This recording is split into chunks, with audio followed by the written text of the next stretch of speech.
Tonight, a Providence police officer is still on the force despite being handed a guilty verdict for a crime he committed in uniform.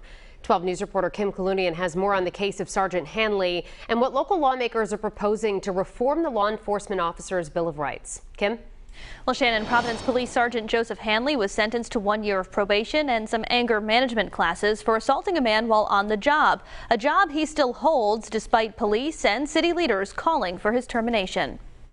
This court finds the defendant is guilty. Providence District Court Judge Brian Goldman handing down a guilty verdict to Providence Police Sgt. Joseph Hanley Thursday.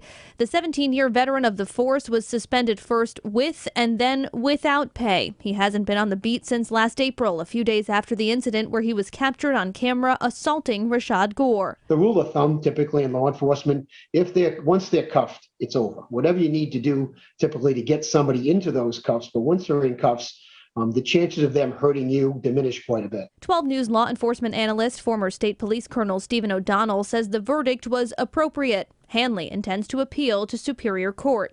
I mean, police officers deserve to have the same rights as everybody else, but they don't really deserve to have anything more than the regular person. But the Law Enforcement Officer's Bill of Rights, or LEOBOR, has afforded Hanley some protections. Providence Public Safety Commissioner Stephen Perry says the department wants to fire Hanley, but can't even hold a hearing on the matter until Hanley's appeal process is complete. Freshman State Representative Thomas Norray, a former Coventry police officer, has submitted a bill seeking to make some changes to LEOBOR, including who serves on that hearing committee and mandating pay suspension depending on the nature of the crime. It's a small step. It's not a big step. I'm sure there's people that are going to criticize me for the small steps that I'm taking. But again, I think, in my personal opinion, I felt that it was something that, again, the communities and the officers could probably live with as far as some changes. And again, we're calling for some more accountability. Now, a task force studied the issue of LEOBOR last year and made multiple recommendations for reform, but none of them have been acted upon. Hanley and his attorney declined to comment outside of court.